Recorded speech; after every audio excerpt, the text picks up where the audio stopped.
Kowe iki ora kok nyembah wayang. Wayang ki dadi tuntunan, tontonan, tatanan lan tantangan. Kowe tak omongi ya, wong ndelok wayang ki nek tenan-tenan le ndelok mesti bakal entuk ngelmu sing apik, ngentuk ngelmu sing becik, entuk tuntunane falsafah Jawa.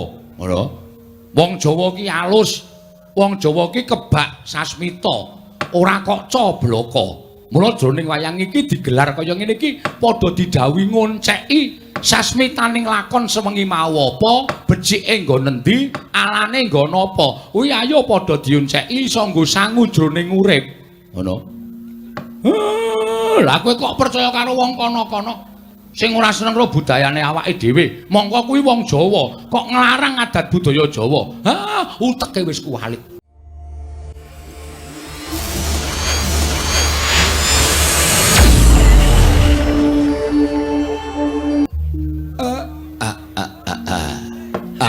Blegegek sadulita mel anak anu nganindita bocah mursid iso mikul dhuwur mendem jero karo wong tuwa boleh nala garing padha rarja sak praptamu nala garing anakku mbarep cah bagus. Sawetara kowe sowan ana ing Karang Kadempel. Dole nonamit pasang Kalimantabi tinebihna ing lodone dumawing tawang tuwang. Kanjeng Rama kepareng kula ngaturaken sembah sumangga pangabekti kula kunjuk sandha pepodo paduka Kanjeng Rama Semar sesembahan kula. Rama Semar inggih Rama Badranaya. Ya tak tampa pangestune Bapak Tampanana ya Le. Kula pundi nggo jimat paripe dayanana ing kasantosan Kanjeng Rama. Prayogakna nggonmu ngadhep sampun boten kirang prayogi wiswanipun ingkang putra Pambayun. Inggih menika pun Nalawi Gareng. Iya Petruk padha rarja sak praptamu. Pangestunipun Bapak wilujeng bekti kula kunjuk Pak. Iya Petruk tak tampa pangestune Bapak Tampanana ya to Le. Kula pundi nggo jimat paripe dayanana ing kasantosan.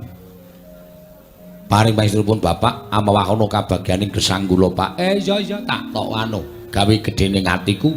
Prayogakna nggonmu lungguh sampun boten kirang prayogi anggen kula ngabiyantara. Panakawan Bagong anakku ragil sing bagus dhewe. Padha rarja sak praptamu Bagong. Pangestune ayah. Mbaya sing biasa wae kowe iki wis gerang tuwa kok ayah-ayahan. Men kaya nganu apa jenenge wong saiki. Iya. Pangestunipun ayah wilujeng dereng sambikala ayam. Lho. Bar ayah kok ayam? Ayah. Kepareng kula ngaturaken sembah sumungkeming pangabekti kula kunjuk. Ya Bagong tak tampa cah bagus. Pangestune Bapak Tampanana ya to Le. Kula pundi nggo jimat paripe dayanana ing kasantosan pangestunipun Bapak amawana kabagyaning gesang kula ya. Iya. Prayogakna nggonmu ngadhep. Kok ora nganggo sandangan kaya kakang-kakangmu. Kowe kok nganggo kathok training. Mongko nganggo tali plastik. Kula saniki dadi atlet ya. Wah. Dadi atlet yo. Heeh. Lempar lembing. Apa kok? Lempar lembing. Lempar lembing ora sumuk, Pak. Ya wis ora apa-apa. Neng kene pancen tak gawe kepenak. Kowe arep nganggo sandangan apa wae sing baku. Tata kramamu ora mbok tinggal. Bagong. Nggih, Bapak. Prayogakna nggonmu lungguh. Sampun boten kirang prayogi wiswanipun ingkang putra pun Bagong, Bapak. Ya, ngene ya to Le. Mesti wae kowe kaget apa to sababe kok nganti bapakmu nimbali karo anak-anak supaya sowan ana ing Karang Kadempel. Kejut raos sing manah kula, Pak. Daya-daya kula ngampiri Petruk tumrap kula sowan wonten ing Karang Kadempel. Ingkang wigatos nyadong timbalanipun Bapak Semar wonten menapa Bapak kok nglempakaken dhateng para putra sedaya. Menawi kepareng kawedhane ngakathah tumunten kababarna nanging mrawi wadi tumraping para tetangga lan para kawula padukan Karang Kadempel monggo kula dherekaken manjing saklebeting Bali Wisma pepanggihan catur netra kalawan Kang Putra Punala Garing. Semanten ugi kula Pak nyadong dawuh Bapak badhe paring timbalan dawuh menapa kula nedya nganglungaken jangga nilingaken karna. Semanten ugi kula Pak Bapak gadah niat menapa? Menapa badhe ngendikaken piweling ingkang terakhir? Gong tak tunyu lho. Bapak iki urung apa-apa kok wis diomongke piweling sing terakhir. Ha mbok menawa Bapak iki wis tuwa kok. Kepareng Kang Putra pun Bagong cumadong dawuh, Pak. Wonten menapa wigatosipun Bapak Semar? Dorada maju le padha sowan. Iki wigati tumrap aku lan anak-anakku kabeh. Ning ora kok wigati pribadiku ora ning ya ngembet marang kawula sak desa Karang Kadempel kene. Mula rada maju nggonmu sowan Nala Garing. Nun nggih ngestaken dawuh Pak. Nun nggih ngestaken dawuh Pak. Nun nggih ngestaken dawuh Pak. Andrah ingkang Positor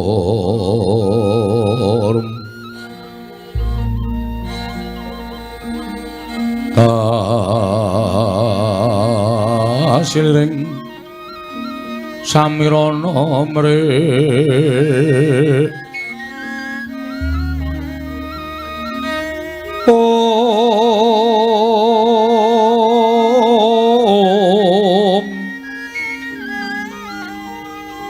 Sekar Gadung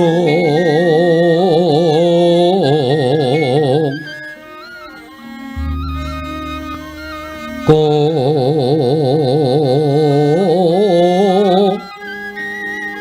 Ngas Gandanyo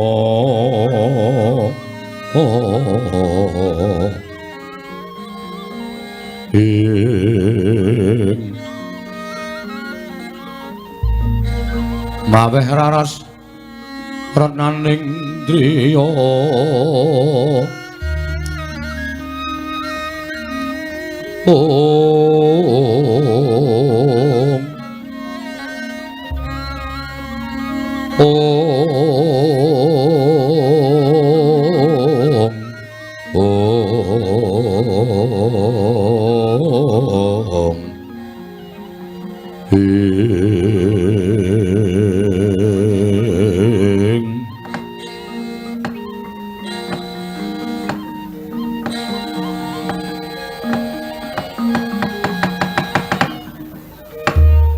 Nala Garing Petruk lan kowe Bagong. Bapak iki seneng. Bapak iki bangga. Bangga kok bangga. Bangga. Dene aku minangka dadi pangareping desa Karang Kadempel. Udakara wis dina ingkang kepungkur lan mbok menawa sasi ingkang kepungkur desa kene iki ditetepake minangka dadi desa budaya lan desa wisata. Nggih, Pak. Iki ndadekake bungah rasaku padha karo desane awake dhewe iki pancen digatekake karo para pepunden-pepunden sing minangka dadi pengayomane awake dhewe. Lah, saiki kowe minangka dadi wong-wong utawa anak-anakku sing mapan ana ning Karang Kadempel. Tak jaluk kanthi banget apa sing wis diparingake dening pepunden mujudake desa budaya lan wisata iki wajibe pancen mbok upakara ingkang kanthi becik. Aja banget gampang rumangsa dadi wong desa kene tumuli bombong atine. Ning bombong tok ki ora cukup, seneng tok ki ora cukup kanggo njaga sing wis diparingake dening pamarentah. Pamarentah ya kuwi wujude desa budaya lan desa wisata. Kudu mbok jaga. kabudayan ning desa Karangkadempel kudu mekar. Semono uga papan-papan wisata ora ngemungake wisata ingkang dumadi saka alam nanging uga panggula wentahing para kawula sak desa Karangkadempel mujudake kapinteran. Ya kuwi Karangkadempel kene iki wis kondang dadi papan panggonane sentral kulit tas sepatu kok setapu lan sak piturute iki asale saka kene mula wajibe kuwi padha dijaga carane njaga supaya tetep menjila kondang kawenang-wenang lah kuwi eneng pundhake sapa kuwi eneng tanggung jawabe saben-saben kawula ingkang mapan ana ing Karangkadempel aja diya diniya aja padha regejegan tetep rukun manunggal tetunggalan bantu binantu antaraning siji lan sijine ning akhir-akhir iki wah Semar kene omong ora nganggo basa sastra barang sastra sapa saiki nek ngomongke iki rasa nganggo sastra-sastronan sing baku kawula iki ngerti penonton iki paham oh nggih akhir-akhir iki kok wisatawan Warataya wisatawan kok para-para sing padha rawuh ana ing Karangkadempel kok katon suda iki jane eneng apa Nalagaring Petruk Bagong kowe sing minangka dadi pengarep-pengarepe eneng apa eneng masalah apa maragake matura kene aku matur Bagongku kena imbase lho Pak mergo sing ngeyel dhewe iki Bagong nek bapak kersane aku matur ya ora apa-apa aku tak matur piye mergo penemune para-para sing padha golek sandang pangan lumantar dodolan kuwi durung manunggal durung manunggal piye ngene Pak kono-kono ki akeh papan-papan wisata sing dumadi saka panggula wentahing para kawula mbudidaya mujudake ketrampilan tangan kaya to lan liyane padha karo kene. Ning kono-kono iki pendak-pendak ana puluhan para warga saka mancanegara, para warga saka kiwa tengen ingkang padha rawuh mesti padha diparingi sing gawa iki mesti padha diparingi dhuwit, ngono lho. Dadi padha betah tekan kono. Ning nek kene sebagian padha diparingi, ning ana uga ingkang isih ngengkel ora gelem maringi. Lah nek carane kaya ngono kuwi ora jeneng kok ora kompak to, Pak.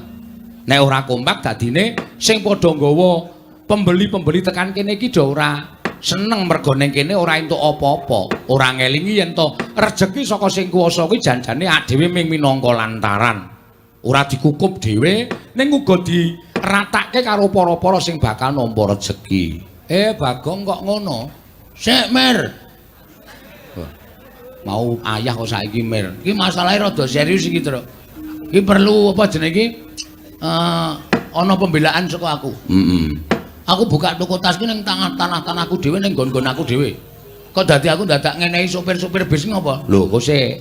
Sopir bis sing nggawa tekan kene gong kudu ngenehi tip. Kaya aja nganti kowe malak terus rezeki tok pek dhewe. Nek carane kaya ngono ora mung kowe tok sing kapitunan ning tangga teparu sanak kadang padha kapitunan. Mula sing kompak. Ayo, nek diparingi paringi semene bareng-bareng. Men kabeh mengko nek kondang kabeh tekan kene kabeh dodolan kabeh kerejeken kabeh. Ngono lho, Gong.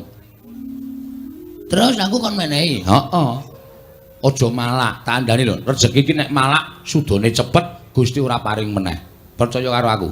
Nek rezeki kowe ora malak diratake karo tangga teparu, diratake karo sanak kadang, diratake karo sing wajibe nampa rezeki kuwi. Wo, arep ming entuk sithik ning ajeg. Entuk sithik ajeg tinimbane akeh ming sepisan. Pilih ndi? Pilih kabeh. Lho. Pilih sithik ning ajeg. Nek sithik ajeg kudu tumindak kaya ngono kuwi. Apa-apa ki digawe sayuk rukun. Marjinamatan daya dinayan. Ngono lho. Ha ta? Ha iya. Piye rasamu? Duh.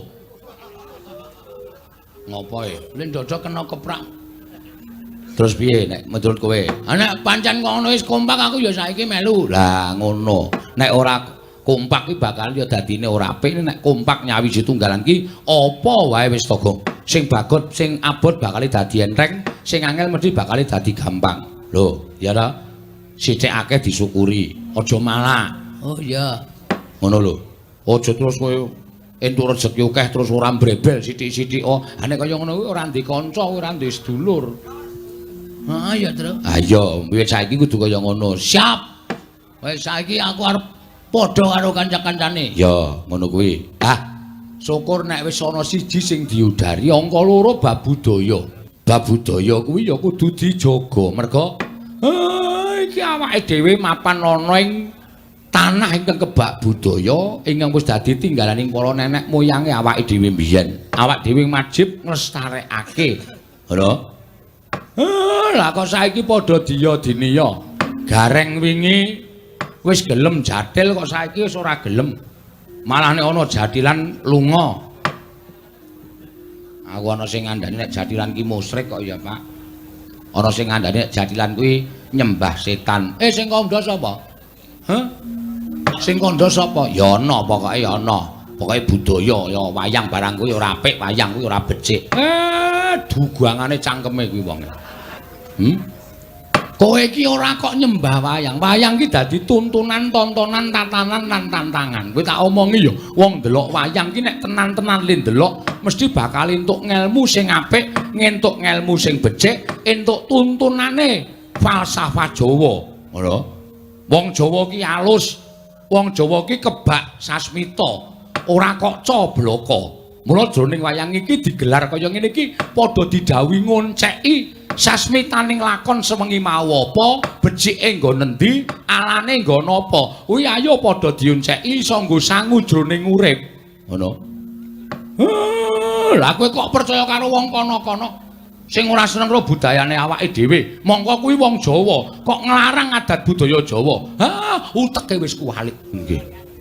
Nek kowe dadi wong Jawa, aja gelem kowe dadi wong liya. Ana tetembungan, kowe aja gelem dadi tamu nang omahmu dhewe, aja gelem dadi wong liya nang negaramu dhewe. Lincak, blangkon, surjan jarik kuwi tok upakara sing apik, aja diganti sandangan liyane. Wong nyatane kuwi ya sandangan apik, ya sandangan becik, iket ki bakal ora le nyolong. Lah kok dadi disalahke iki luput ning nggon apa? Kowe kelingan ora? Wayang iki mbiyen dienggo nyebarke agama karo Njeng Sunan Kalijaga. Lah kok dadi ana sing muni kaya ngono kuwi? Nek kira-kira isih seger mangan pari tanah Jawa, isih wareg mangan wari tanah Jawa, isih seger ngombe banyu tanah Jawa, ayo do nguri-uri kabudayan Jawa. Ana tetembungan di mana kaki dipijak, diisi tu langit dijinjing. Tegese nek di papan kowe mapan ki ngreganono budaya kono.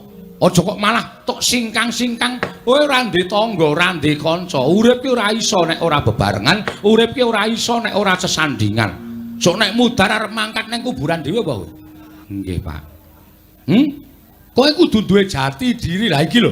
Wong ki nek ora duwe jati diri, wekasan ora iso ngendhaleni diri, terus ming rubuh-rubuh gedang. Kancane gayeng ngalor kowe melu ngalor, kancane gegeran ngidul gayeng ngidul kowe melu ngidul. Mergo kowe ora duwe jati diri. Mula jati dirimu kuwi ketokno iki lho, jati diriku wong Jawa. Ya aku kudu tresna budaya Jawa, ya aku kudu seneng budaya Jawa. Wong kuwi budayaku, kuwi budayane leluhurku. Ngono. Kampleng lha itu. Sopo? Sopo? Gareng iki. Lho kok gareng iki? Gareng iki ming kurban kok.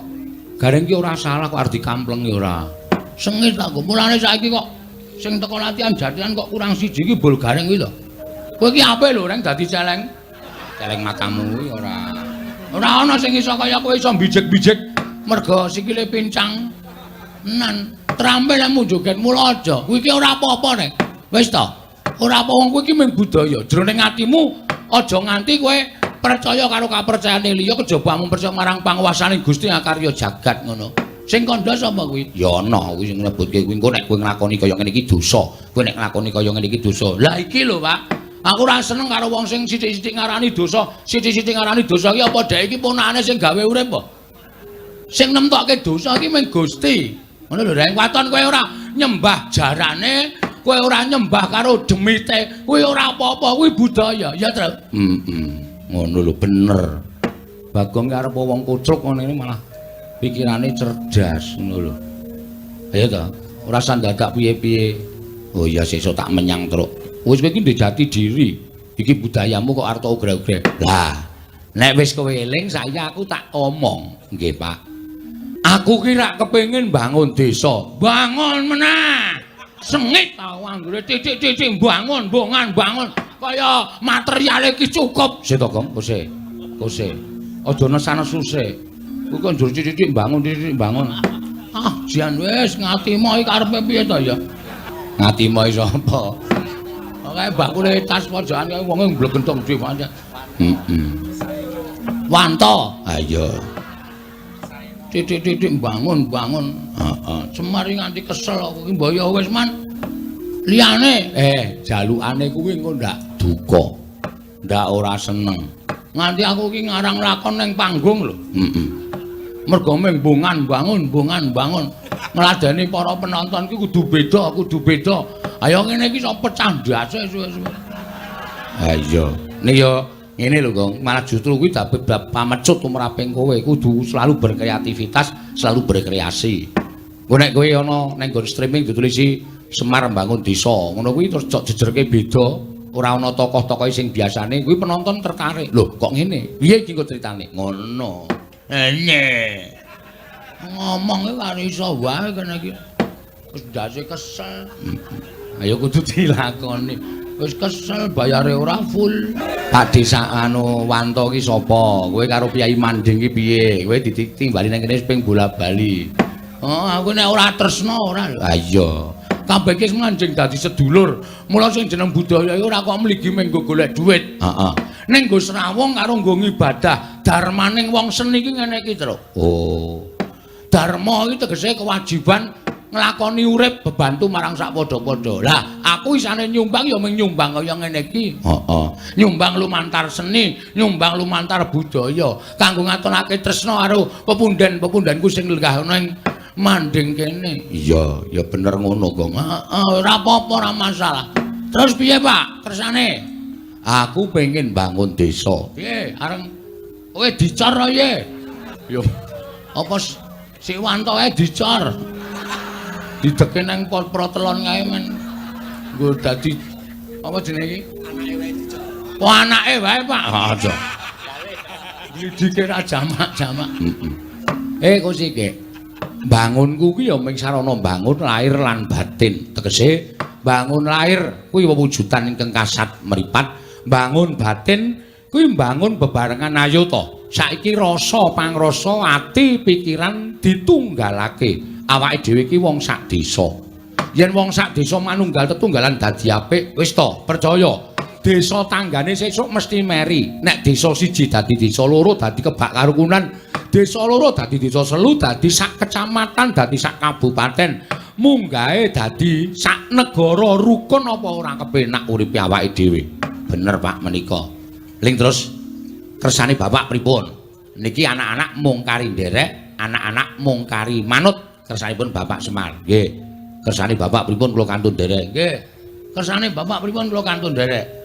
Aku ana syarat-syarat sing kudu dilakoni. Syaratipun menapa, Pak?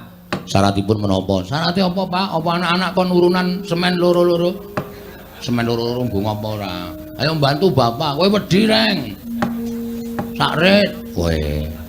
Sing setengah rit ditibake ning Karangadempel, setengah rit kaya ngomahmu. Nggo apa? Guru ki kowe.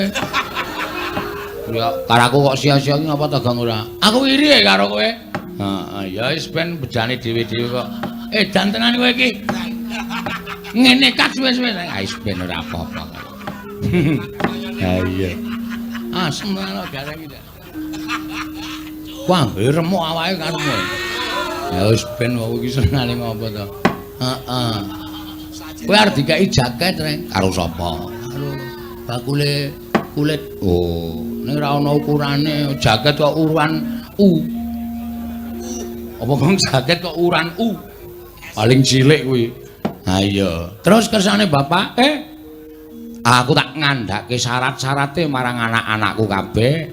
Nek kira-kira aku ngandhake syarate kowe iso mujuti apa ora? Kersane siji. Aku kepengin Karang Kadempel kene iki ora ketamung sedhela, ketunggon kembang cangkok Wijaya Mulya. Waduh, Sinuwun Ndarawati sing kagungan. Iya. Anakku telu sing saguh rana sapa? Waduh, aku nek tekan ngadu-adu ki awakku dadaku sesek Pak. Petro piye Petro? Sikilku ki lagi wae mari asam urat. Aku nek tekan kono ya ora tekan, Pak. Bagong apa? Aku ki meh gejala bisu ya, Pak. Gejala bisu kok iso omong iki gejala bisu ki penyakit piye aku tak takon karo kowe. Rumangsaku ora omongane kok sarwa. Siji Sekar Wijaya Kesuma. Loro ya kuwi Pustaka Jamus Myang Jimat Kelima Sada. Nggih. Angka 3 ya kuwi pusaka kang loro cacahe. Nenggala karo Alugara. 3 pusaka utawa 4 cacahe kuwi gawanen supaya prapta ning Karang Kadempel lenggah sawetara ning Karang Kadempel. Nek 3 kuwi iso rawuh ning Karang Kadempel, pambangunan desa iki bakal rancak Nalagaring